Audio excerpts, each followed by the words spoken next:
Bismillahirrahmanirrahim. Assalamualaikum warahmatullahi wabarakatuh.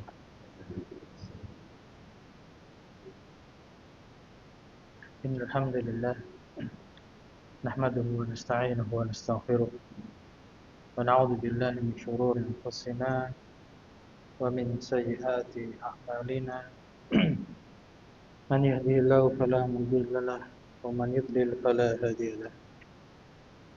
Asyhadu an la ilaha illallah wahdahu la syarika lah wa asyhadu anna Muhammadan abduhu wa rasuluh sallallahu alaihi wasallam tasliman mazida. Amma ba'du, fa ya ayyuhalladzina amanu taqullaha haqqa tuqatih wa la tamutunna illa wa antum muslimun. Jemaah pengajian rahimani wa rahimakumullah, wa arsyadani Allah wa iyyakum ila sabili wa ta'atih. Alhamdulillah, senantiasa kita memuji Allah Subhanahu wa taala dari hati kita yang paling dalam, dengan tulus kita meyakini bahwasanya seluruh kenikmatan yang ada pada diri kita itu datangnya hanya dari Allah Subhanahu wa taala.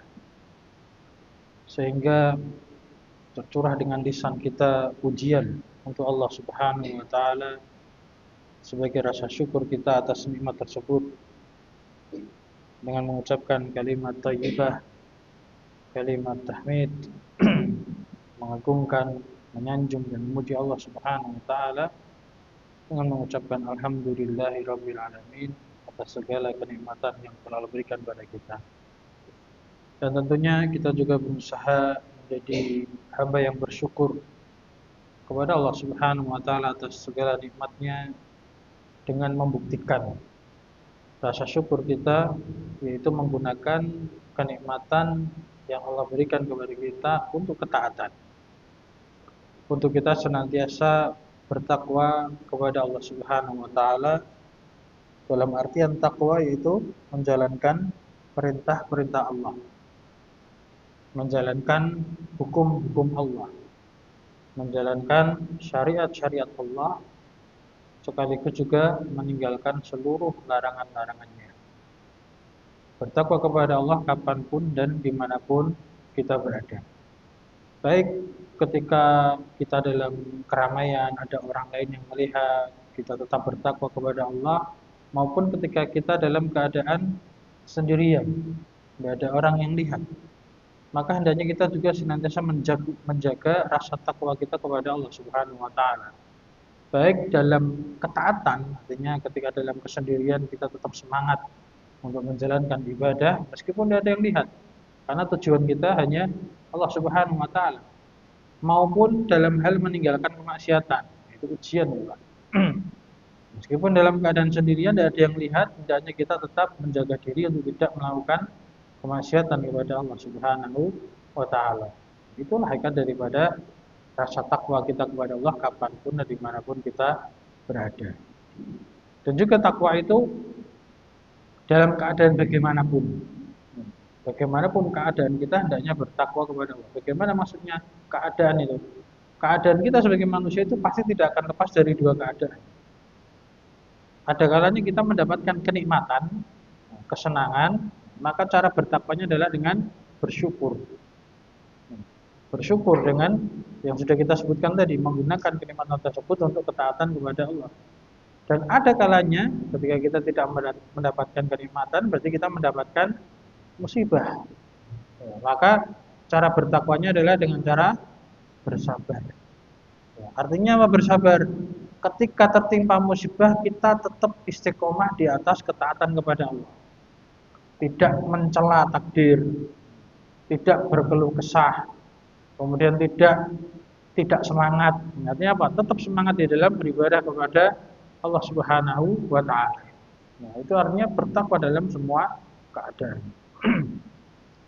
Kemudian juga jemaah kaum muslimin rahimani wa rahimakumullah, di setiap majelis kita juga senantiasa berdoa kepada Allah Subhanahu wa taala, mengharapkan kepada Allah Subhanahu wa taala agar senantiasa mencurahkan salawat dan salamnya kepada junjungan kita Nabi kita yang mulia, Nabi Muhammad sallallahu alaihi wasallam, yang dengan perantara beliau Allah Subhanahu wa taala mengajarkan atau memberikan hidayah petunjuk kepada kita semua. Dan tentunya kita juga berusaha menapak jejak beliau agar Allah Subhanahu wa taala menjadikan kita pengikut yang baik hingga akhir hayat kita dan mengumpulkan kita semua bersama beliau di surganya Allah Subhanahu wa taala. Kemudian jamaah kaum muslimin rahimani wa rahimakumullah, di kajian kita rutin setiap Selasa malam ba'dal maghrib tentang tafsir dari Al-Qur'an yang kita baca kitab tafsir dari karya dari Syekh Abdurrahman bin Nasir As-Sa'di rahimahullahu taala. Kita lanjutkan, sekarang kita sampai pada tafsir surah. Di sini disebutkan alam nashrah laka sadrak.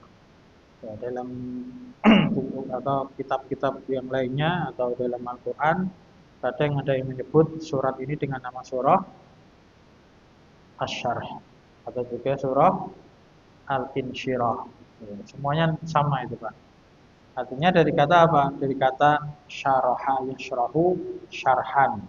Artinya apa? Kelapangan. Nah, kalau di sini Syekh Sa'di menyebutkan tafsir surati alam nashrah laka sadrak, itu menyebutkan ayat yang pertama. Artinya sama, yaitu tentang kelapangan yang Allah Subhanahu wa taala memberikan karunia kepada Rasulnya, Rasul kita Muhammad SAW, berupa lapang dada. Itu adalah sifat yang sangat mulia. Berikutnya kata Syekh rahimahullah taala, wa hiya makkiyah. Dan surat ini adalah surah makkiyah. Artinya diturunkan sebelum hijrahnya Rasulullah SAW dari kota Makkah ke Madinah. Bismillahirrahmanirrahim. Dengan menyebut nama Allah yang Maha Pengasih lagi Maha Penyayang. Kemudian di ayat pertama Allah Ta'ala berfirman, alam nashrah laka sadrak. Yang artinya, tidakkah kami telah melapangkan bagimu dadamu. Di sini Allah Subhanahu wa taala mengingatkan. Jadi pertanyaan di sini maknanya adalah pertanyaan yang untuk menetapkan dalam rangka mengingatkan. Bukankah kami telah melapangkan bagimu dadamu? Kemudian ayat berikutnya Allah Ta'ala berfirman, wa wada'na anka wizrak. Wada'a itu artinya adalah menaruh. Dan kami telah menaruh, artinya apa? Menaruh di situ menghilangkan, membiarkan, meninggalkan. Dan kami telah menghilangkan anka darimu, wa rafa'na anka wizrak. Wizrak itu arti aslinya adalah beban. Namun dalam tafsirannya nanti diartikan sebagai dosa. Artinya Allah Subhanahu wa taala telah menghilangkan dari Nabi Muhammad SAW dosa-dosanya. Allah menghapus dosa-dosanya, Allah ampuni dosa-dosa beliau. Alladzi anqadha dhahrak. Yang beban daripada dosa-dosa itu tadi, anqadha dhahrak, memberatkan punggungmu. Ini bagi orang yang beriman, sebagaimana Nabi kita Muhammad SAW adalah orang yang paling beriman. Tentunya merasa atau menganggap dosa itu sebagai beban yang memberatkan punggung, memberatkan. Karena apa? Khawatir, takut. Namanya dosa itu pasti akan mendapatkan hukuman. Nah, dosa yang ada pada diri Rasulullah SAW itu semuanya sudah Allah ampuni, sudah Allah hapuskan. Kemudian kenikmatan berikutnya yang Allah ingatkan dalam ayat berikutnya, Allah Ta'ala berfirman, wa rafa'na laka dzikrak. Dan kami telah mengangkat, ya, rafa'a mengangkat, laka bagimu dzikrak, penyebutanmu. Jadi kami telah tinggikan penyebutan namamu, itu Nabi Muhammad SAW. Ya, nanti akan dijelaskan maksudnya apa, mengangkat penyebutanmu apa. Ya, di antaranya untuk kita lebih mudah memahaminya, itu Allah tinggikan nama Nabi kita Muhammad SAW dari dulu sampai kiamat.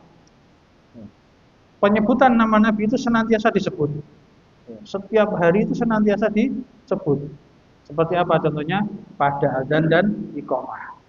Adzan kan iqamah, kemudian ketika sholat, ada apa? Ada tasyahud. Itu senantiasa disebut nama Nabi kita Muhammad SAW beriringan dengan penyebutan nama Allah Subhanahu wa taala. Ketika kita mengumandangkan azan, iqamah, ada asyhadu alla ilaha illallah dan ada asyhadu anna Muhammadar Rasulullah. Itu penyebutan nama beliau. Jadi Allah tinggikan, Allah menaikkan penyebutan nama Nabi kita Muhammad sallallahu alaihi wasallam. Di ayat berikutnya fa inna ma'al usri yusra. Artinya, maka sesungguhnya bersama dengan kesulitan itu ada kemudahan. Nah, al-usri itu kesulitan, yusra itu artinya kemudahan. Nah, kalimat ini diulangi di ayat berikutnya, inna ma'al usri yusra. Sungguh bersama kesulitan tersebut ada kemudahan yang lain. Jadi kesulitannya sama, tapi kemudahannya apa? Solusinya apa? Berbeda, banyak. Nah, nanti akan dijelaskan dari sisi bahasa Arab itu bagaimana para ulama menjelaskan perbedaan antara adanya alif lam al-usri, ada alif lamnya kan, sedangkan yusron tanpa ada alif lam. Nah, itu nanti ada faedah dari sisi bahasa. Itu al-usri kesulitannya itu satu, sedangkan yusron kemudahannya itu ada dua. Di ayat berikutnya Allah Ta'ala berfirman fa idza faraghta fansab. Maka apabila kamu telah selesai, maksudnya selesai menyelesaikan urusan-urusan yang lain, fansab, maka bersungguh-sungguhlah, tegakkanlah urusan yang lainnya yang lebih penting lagi, yaitu tentang urusan akhirat, yaitu agama atau ibadah. Jadi kalau sudah selesai suatu urusan, maka segera bersemangat untuk melakukan urusan yang lainnya. Nah, dari ayat ini menunjukkan apa? Menunjukkan dalam Islam itu mengajarkan etos kerja. Tidak malas-malesan. Kalau sudah selesai satu perkara, kemudian santai, leha-leha. Tidak. Tapi kalau sudah selesai, maka segera apa? Bersungguh-sungguh untuk melaksanakan amal yang lainnya. Dan di ayat yang terakhir Allah Ta'ala berfirman, wa ila rabbika farghab. Dan hanya kepada Rabb-Mu lah hendaknya kamu berharap.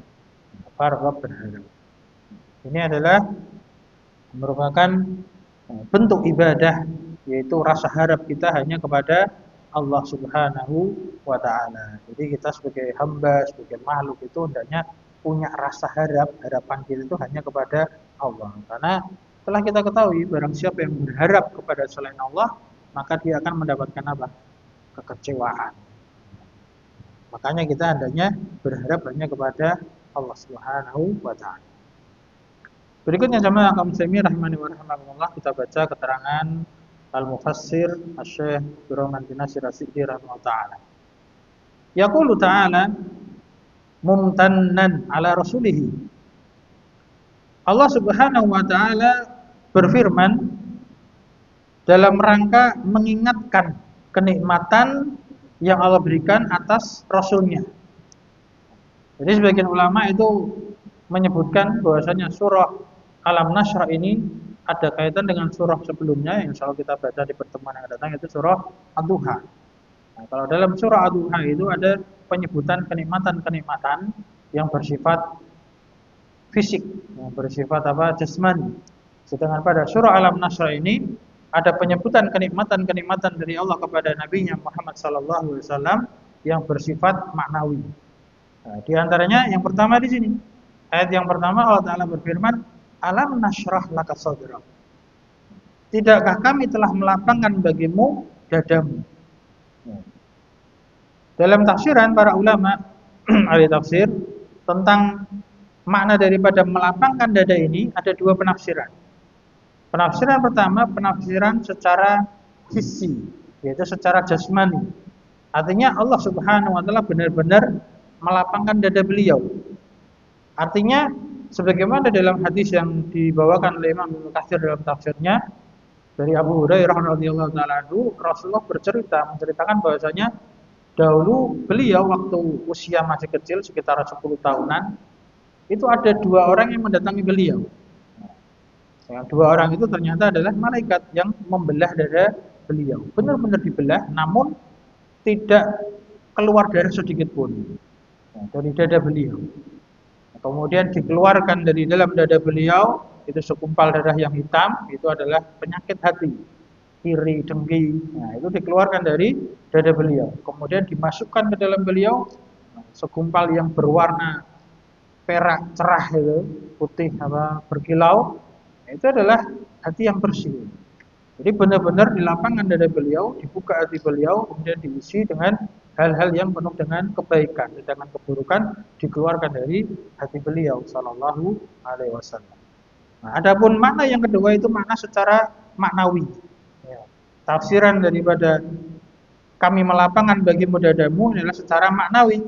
Ya, di antaranya yang dijelaskan oleh Syekh Sa'di dalam tafsir yang kita baca ini, yaitu maksudnya adalah nuwasi'uhu li syara'i'id dini.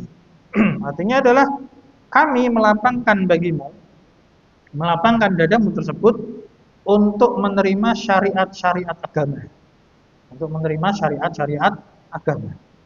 Wa da'wati ilallah, dan juga melapangkan dadamu untuk mudah berdakwah, menyeru umat manusia ilallah, mengajak kepada Allah Subhanahu wa taala. Dan juga wal ittisafi bi makarimil akhlak. Dan juga melapangkan dadamu itu untuk di dalam hatimu itu terdapat sifat makarimil akhlak, akhlak yang terpuji. Wal iqbali 'alal akhirati wa tashilil khairat. Dan juga Allah Subhanahu wa taala melapangkan dadanya tersebut agar apa? Agar iqbal 'alal akhirah, senantiasa menuju kepada akhirat, senantiasa menghadap kepada akhirat, tidak tertipu dengan kehidupan dunia, sibuk dengan perkara akhirat, wa tashilil khairat, dan juga Allah mudahkan untuk mendapatkan kebaikan. Jemaah kaum muslimin rahimani wa rahimakumullah, tentang lapang dada ini merupakan suatu nikmat yang sangat besar. Yang kata para ulama, ini adalah di antara bentuk kebahagiaan yang Allah berikan kepada seseorang, yaitu sifat apa? Lapang dada. Betapa besar ujian bagi seorang nabi, kemudian orang-orang yang mengikuti nabi, yaitu para dai, dan juga kita seluruh umat manusia. Kita semua itu dibebani untuk berdakwah, mengajak orang lain kepada Islam, mengajak orang lain agar menyembah hanya kepada Allah Subhanahu wa taala. Itu tugas kita semua. Sebagaimana urutan dalam kita berislam itu, yang pertama adalah kita berilmu, belajar dulu. Nah, kita belajar dulu, jangan tiba-tiba beramal. Beramal tanpa ilmu nanti jatuhnya apa? Tersesat, ngarang nanti ilmu. Ngarang nanti apa amalannya? Itu belajar dulu. Nah, setelah belajar, maka kita punya kewajiban mengamalkan ilmunya. Mengamalkan ilmunya. Nah, setelah kita berilmu kemudian beramal, maka kita punya kewajiban apa? Mendakwahkannya, mengajak orang lain juga ikut beramal soleh. Dan namanya dakwah itu tidak harus ya seperti ini, tidak harus di depan mimbar, di depan jamaah. Tapi bisa kita berdakwah sama keluarga kita, istri kita, anak kita, tetangga kita ajak sholat, kita ajak meninggalkan maksiat. Itu adalah dakwah ini. Jadi tidak harus tidak harus di mimbar. Nah, kemudian kelapangan dada bagi seorang yang mengajak orang lain itu adalah bentuk keikhlasan. Betapa banyak kejadian ketika kita mengajak orang, ternyata ajakan kita ditolak. Nah, kalau kita nggak punya kelapangan dada, rasanya ini kok, dongkol kan itu, Pak. Capek orang gelem kan itu. Itu ujian keikhlasan itu, Pak. Artinya apa? Kita itu diwajibkan untuk menyampaikan. Diwajibkan untuk apa? Amar ma'ruf nahi munkar. Adapun hasilnya kita serahkan kepada Allah. Dia mau nerima ajakan kita, alhamdulillah. Enggak mau ya sudah. Kewajiban kita gugur. Jadi kita tuh hanya apa? Menggugurkan kewajiban kita. Dan itu memang ujian berat itu. Juga sebagaimana kisah seorang imam besar, yaitu Imam Abu Hanifah itu. Seorang imam besar. Dakwahnya diterima oleh masyarakat. Nah, orang-orang kalau bertanya tentang agama, tanyanya kepada Imam Abu Hanifah. Tapi ibunya sendiri, itu kalau tanya agama nggak mau sama anaknya itu. Jadi pernah itu, muridnya Imam Abu Hanifah Nah, ditanya oleh ibunya, Imam Abu Hanifah. Kan nggak enak kan, sungkan kan, mosok ibunya tanya ke saya, kok nggak tanya ke langsung ke apa Imam Abu Hanifah. Nah, maka Imam Abu Hanifah itu ngasih solusi, yaitu ngasih catatan. Jawabannya disampaikan ke muridnya secara catatan, kemudian disampaikan ke ibunya. Ya, artinya apa? Aslinya itu juga jawaban dari Imam Abu Hanifah. Tapi kalau ibunya itu langsung dengar dari Imam Abu Hanifah nggak mau nerima. Ya, kadang kita sering gitu, kita sampaikan ke orang, usul kita nggak nerima, usul kita nggak diterima. Tapi begitu ada orang lain yang usulannya sama persis dengan usulan kita, diterima. Wah, ini rasanya, wah ini padel-padel minta usul ini kan, sebenarnya gimana? Itu ujian Pak. Ya, kalau kita nggak lapang dada, pasti hati kita apa? Jengkel kan itu. Nah itu ujian apa? Keikhlasan juga. Demikian pula, kelapangan dada itu adalah doa yang diminta oleh para nabi. Nah, diantaranya Nabi Musa alaihissalam ketika menghadapi Fir'aun. Ya, beliau berdoa, ya, dengan doa yang mungkin kita sering dengar atau sebagian kita sering mengamalkannya itu apa? Rabbishrahli sadri. Artinya apa? Rabbishrahli. Rabbi ya Rabbu ya Allah, ishrahli, lapangkanlah untukku sadri dadaku. Jadi ketika berdakwah itu siap menanggung resiko. Ya, kalau nggak diterima ya sudah. Jadi hatinya itu apa? Lapang, siap menerima resikonya. Karena semuanya kita harapkan hanya kepada Allah Subhanahu wa taala. Nah, itu tentang kelapangan dada. Berikutnya dia yang selanjutnya Allah taala berfirman, "Wa wada'na 'anka wizra." Dan kami hilangkan darimu, kami hapuskan darimu wizra, bebanmu. Maksudnya adalah dzambak, dosamu. Jadi Allah Subhanahu wa taala telah menghapuskan dosa dari Nabi kita Muhammad sallallahu alaihi wasallam. Artinya apa jemaah kaum muslimin rahimani wa rahimakumullah? Artinya tanpa mengurangi rasa hormat kita, rasa cinta kita, rasa pengagungan kita kepada Nabi kita Muhammad sallallahu alaihi wasallam, artinya Nabi kita itu juga pernah berbuat kesalahan. Bukan mengungkit-ungkit tapi ambil belajar. Karena beliau sendiri juga bersabda apa? Kullu bani Adam khata wa khairul khata'ina tawwabun. Nah, jadi semua anak Adam itu pasti pernah berbuat kesalahan. Namun sebaik-baik anak Adam yang berbuat kesalahan adalah yang bertaubat. Di sisi yang lain kita juga harus wajib mengimani bahwasanya Nabi kita Muhammad SAW adalah Nabi yang atau manusia yang maksum. Ya.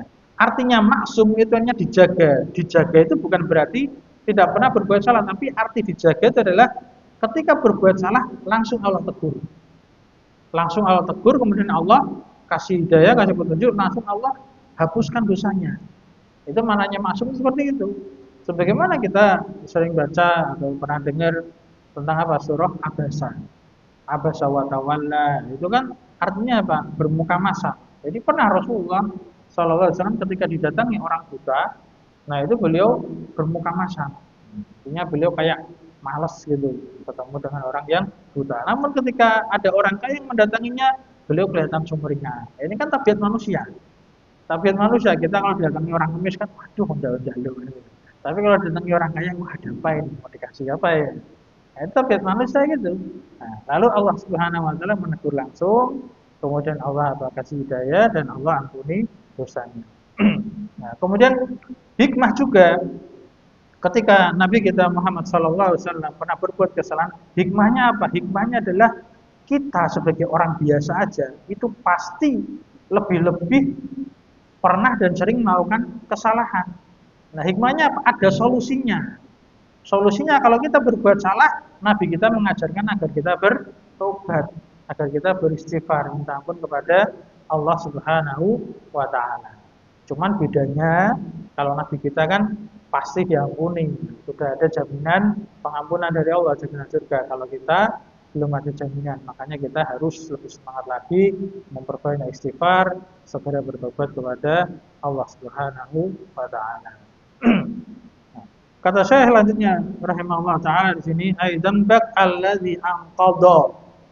Dosamu itu yang memberatkan, ai asqala dhahrak, memberatkan punggungmu. Nah, hal ini kama qala ta'ala, sebagaimana firman Allah Subhanahu wa taala di dalam ayat yang lainnya. Allah berfirman, liyaghfira lakallahu ma taqaddama min dzambika wa ma ta'akhkhar. Artinya agar Allah Subhanahu wa taala mengampunimu terhadap apa atau dosa yang telah lalu dan apa yang akan datang. Jadi ini makna daripada maksumnya Nabi kita Muhammad sallallahu alaihi wasallam. Dosanya itu telah Allah ampuni, baik dosa yang telah lalu maupun yang akan datang. Tentunya kita juga berdoa, ya, berdoa kepada Allah agar mengampuni dosa-dosa kita yang telah lalu ataupun yang akan datang. Di antaranya juga solusi pengampunan dosa itu dengan apa? Puasa sunnah. Ada puasa sunnah yang menghapuskan dosa setahun lalu, setahun yang akan datang. Puasa apa? Puasa Asyura, puasa Arafah. Nah, itu kan pahalanya menghapuskan dosa-dosa kita. Ya, hendaknya kita bersemangat di dalam beramal saleh. Kemudian di ayat berikutnya Allah Subhanahu wa taala berfirman, "Wa rafa'na laka dzikrak." Dan kami tinggikan bagimu penyebutanmu. Maksudnya adalah a'laina qadrak. Kami tinggikan derajatmu. Wa ja'alna laka sana'al hasanal 'aliyah allazi lam yasil ilaihi ahadun minal khalqi. Wa ja'alna laka, dan kami jadikan untukmu as-sana'al hasan, pujian yang sangat indah, al-'aliyah yang sangat tinggi, allazi yang lam yasil ilaihi ahadun minal khalqi, yang tidak ada seorang pun dari makhluk itu mampu meraihnya. Jadi ini adalah derajat yang hanya dimiliki oleh Nabi kita Muhammad sallallahu alaihi wasallam, yang paling tinggi. Tidak ada seorang makhluk pun selain beliau sallallahu alaihi wasallam itu derajatnya sampai pada ketinggian tersebut. Kemudian saya menjelaskan secara rinci, fala yudhkarullahu illa dzukira ma'ahu rasuluhu sallallahu alaihi wasallam. Artinya, dan tidaklah Allah Subhanahu wa taala, artinya namanya Allah Subhanahu wa taala tidaklah disebut kecuali disebut juga bersama penyebutan nama Allah itu namanya Rasulullah sallallahu alaihi wasallam. Jadi beriringan disebut namanya. Kama sebagaimana fid dukhuli fil Islam, di dalam masuknya Islam. Kenapa Pak syarat masuk Islam? Syahadat. Nah, syahadat itu kan ada dua, yaitu asyhadu an la ilaha illallah wa asyhadu anna Muhammadar Rasulullah. Nah, itu disebutkan beriringan. Jadi tidaklah nama Allah disebut, pasti setelahnya itu disebut nama Rasulullah sallallahu alaihi wasallam. Wa fil adani wal iqamati, dan juga ketika apa? Adzan dan iqamah. Nah, itu disebutkan nama beliau sallallahu alaihi wasallam. Jadi sampai kiamat nama beliau itu selalu disebut. Ya, sampai kiamat nama beliau selalu disebut. Wal khutabi, dan juga dalam khutbah-khutbah. Nah, jadi kalau kita yang sudah pernah khutbah itu ada rangkaian khutbah. Ya, rangkaian khutbah itu diantaranya apa? Tahmid, memuji Allah kan itu, alhamdulillah. Kemudian apa? Syahadat. Nyebut lagi. Asyhadu an la ilaha illallah wa asyhadu anna Muhammadan Rasulullah. Juga apa dirinya apa lagi? Sholawat. Itu juga penyebutan nama Nabi kita Muhammad sallallahu alaihi wasallam. Wa ghairi dzalika, dan selain hal itu minal umuri, dari perkara-perkara allati a'lallahu biha dzikra rasulihi Muhammadin sallallahu alaihi wasallam. Ya, dan selain itu dari perkara-perkara yang Allah meninggikan dengan perkara tersebut penyebutan rasulnya, itu Nabi Muhammad sallallahu alaihi wasallam.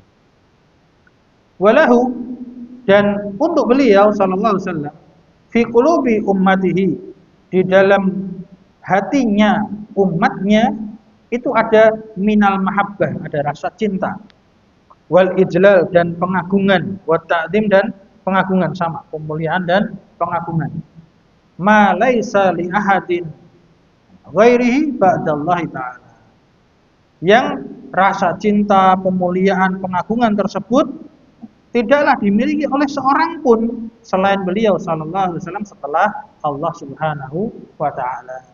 Fajazahullahu, maka Allah Subhanahu wa taala membalas beliau an ummatihi, atas jasa beliau terhadap umatnya, afdala ma jaza nabiyyan an ummatihi, dengan balasan yang paling afdal, balasan yang paling utama dari apa yang Allah membalas nabinya atas jasanya kepada umatnya. Kemudian ayat berikutnya qauluhu ta'ala, firman Subhanahu wa ta'ala, fa inna ma'al usri yusra, inna ma'al usri yusra. Ini pengulangan. Artinya, maka sesungguhnya bersama kesulitan tersebut ada kemudahan. Sungguh bersama kesulitan tersebut ada kemudahan yang lain. Nah, nanti akan dijelaskan kenapa kok al-usr pakai alif lam itu kita terjemahkan dengan kesulitan tersebut. Berarti sudah tertentu. Sedangkan yusran ada kemudahan, kemudian yusran berikutnya ada kemudahan yang lainnya. Hal ini kata beliau bisyaratun azimatun, kabar gembira yang sangat besar ya, untuk Rasulullah Shallallahu Alaihi Wasallam. Annahu, bahwasanya kullama, setiap kali, wajada atau wujida usrun wa su'ubatun, setiap kali didapati kesulitan, dan kesulitan sama usr itu artinya su'ubah, kesulitan juga artinya. Fa innal yusra, maka sungguh al yusra, kemudahan, yuqarinuhu, mengiringinya, wa yusahibu, dan membersamainya. Jadi selalu ketika ada kesulitan pasti ada kemudahan. Hatta, kata beliau, sampai pun laudakhalal usru juhra dhabbin, seandainya kesulitan itu masuk ke dalam lubangnya dhab. Dhab itu biawak padang pasir. Ya, dhab itu semacam biawak mencawak, kan Pak, tapi hidupnya di padang pasir. Ya kalau ya namanya kadrun. Kalau kadrun kan kadal gitu. Kadal sama biawak itu lebih besar biawak. Tapi kalau dhab memang agak kecil, Pak. Kalau biawak kan bisa sampai besar. Nah, kemudian bedanya apa? Kalau dhab itu halal. Kenapa? Karena tidak buas. Kalau dhab itu makanannya apa? Buah-buahan, rumput-rumputan. Kalau biawak kan apa makanannya sampai makan ular juga. Makanya kan termasuk apa? Kalau ada biawak di sekitar kita katanya jangan diburu karena biar apa? Biar menjaga ekosistem, biar apa? Mangan gitu ular-ular yang berbahaya. Jadi kalau biawak itu haram karena dia buas.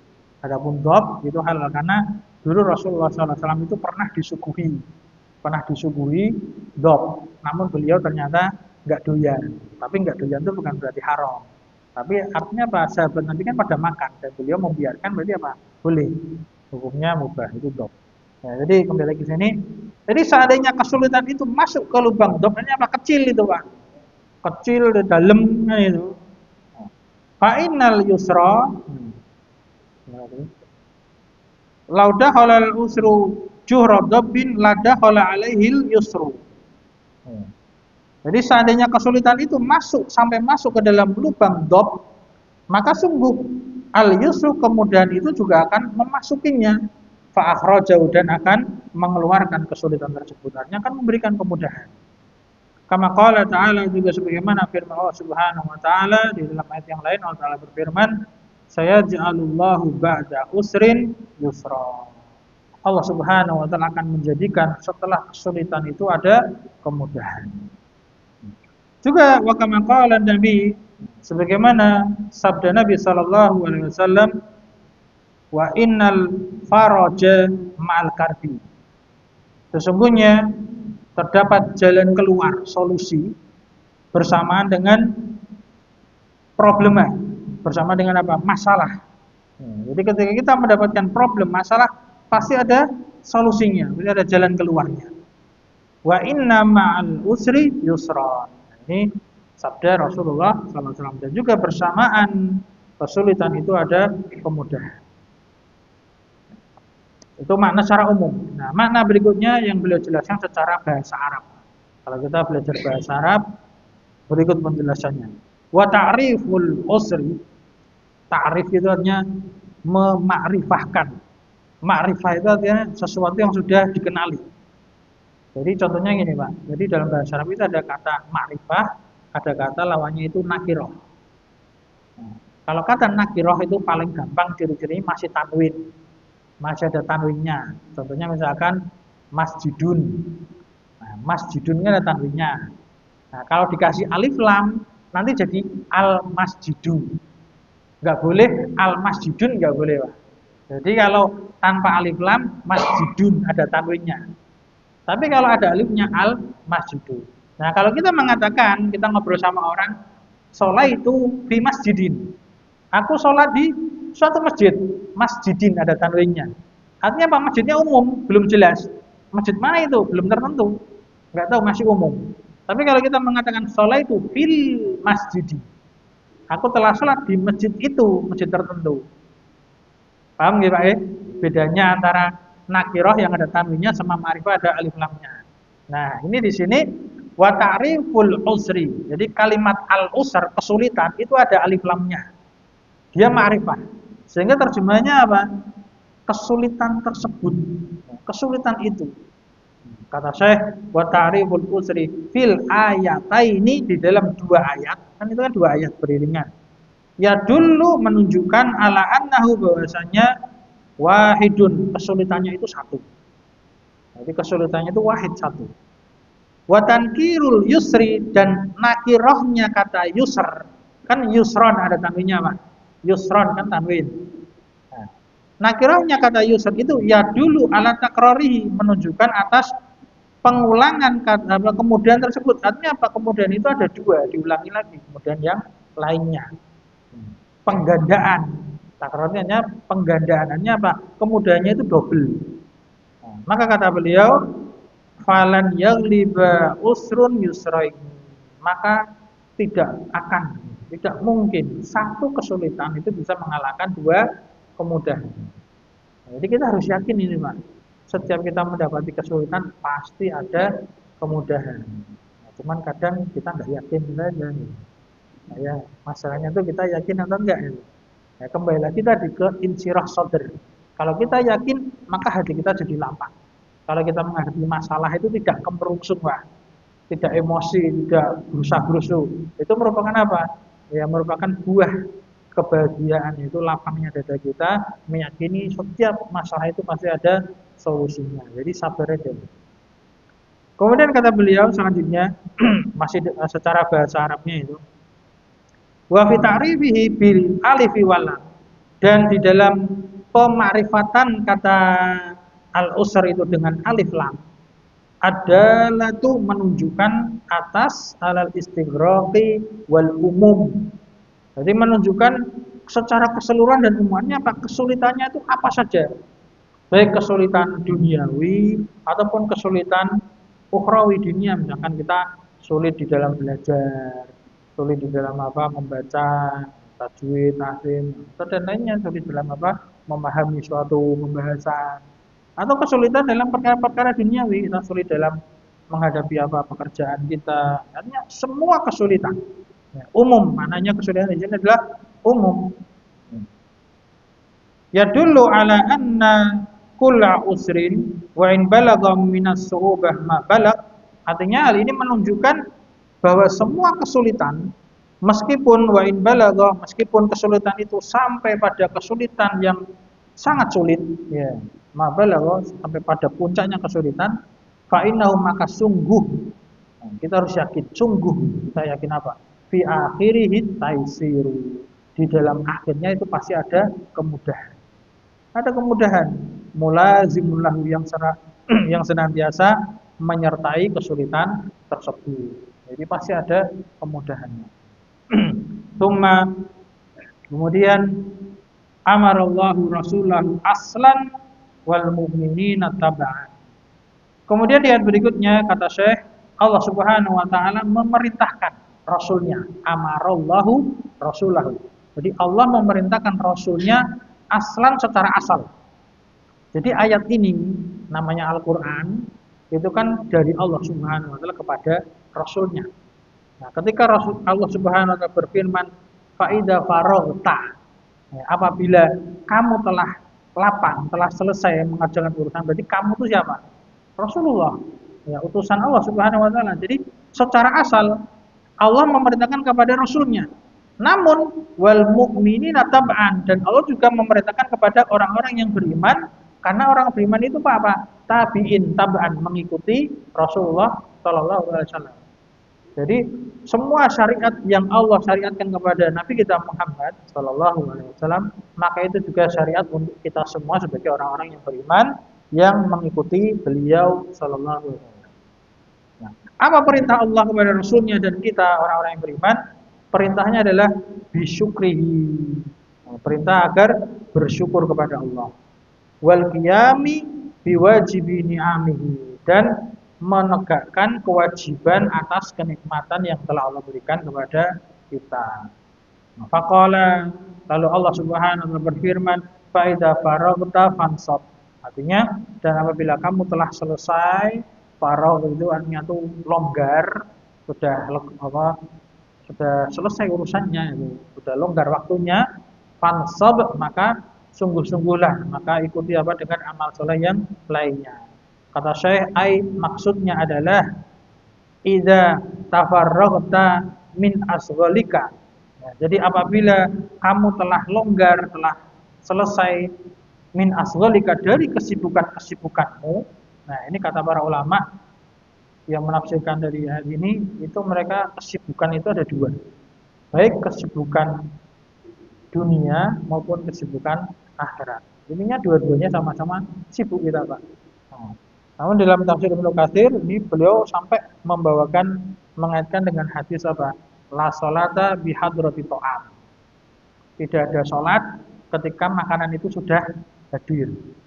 Nah, itu dijadikan dalil ya, tentang pembahasan niatnya apa? Hal dunia itu Pak. Dunia loh. Kalau memang menyibukkan kita, artinya apa?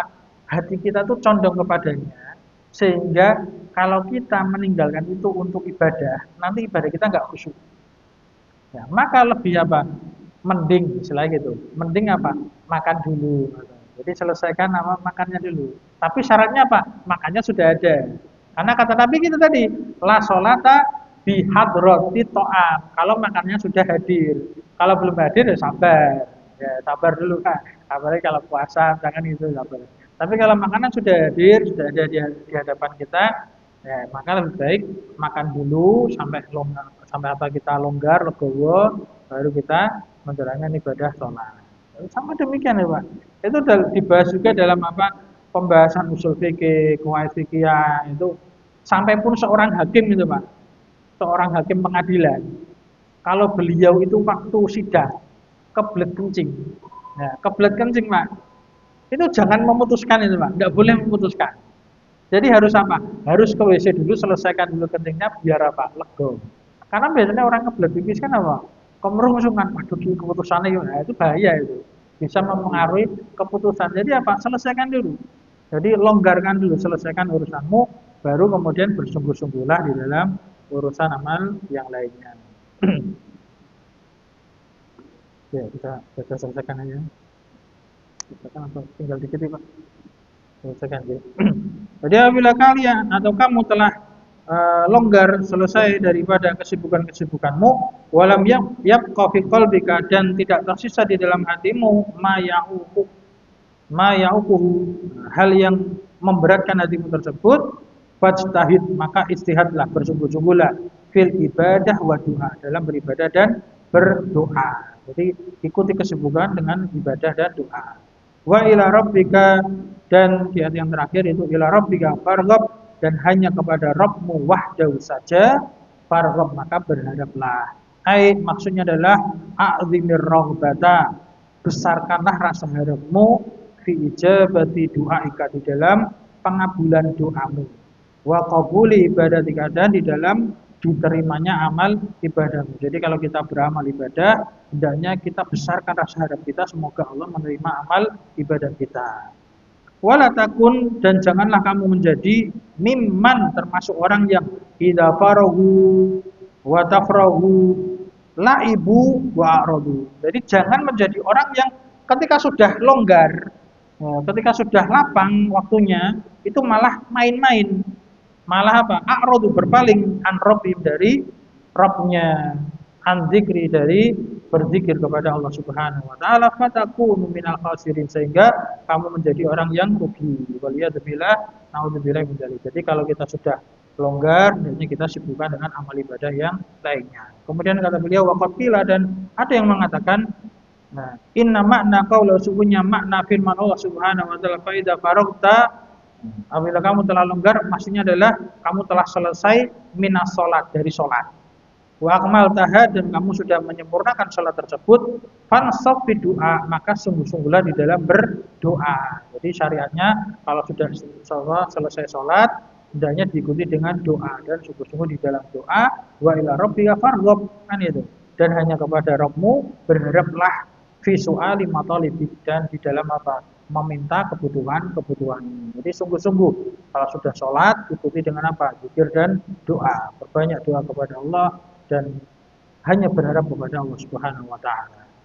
Terakhir wastadalla man qala bihadzal qaul dan para ulama orang-orang yang berdalil dengan ucapan ini ala masyru'iyati doa beliau menunjukkan dalil bahwasanya disyariatkannya doa wa zikri dan juga zikir akibat sholawatil maktubat setelah sholat-sholat yang fardu wajib.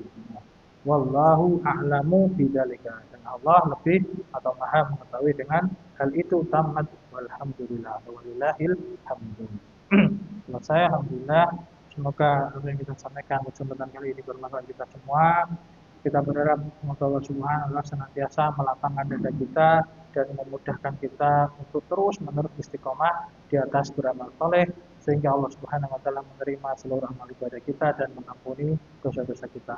Aku qouli hadza astaghfirullahaladzim li wa lakum wa lisa'iril muslimin wal muslimat fastaghfiruhu innahu huwal ghafurur rahim.